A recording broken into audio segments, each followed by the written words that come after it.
Kızım haradaydı o? Piş piş piş piş piş piş piş piş piş. Burada neler hani balam?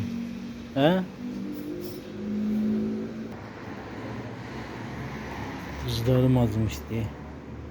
Atası geldi balalarına yemeğe verdi. Kızım manoz yoktu işe şun. Harda da. İç ucunda ata. Gelir yoktu. Balaladanız güzellerim. Ata tapa bilmir iç ucunda. O olur kızlarım.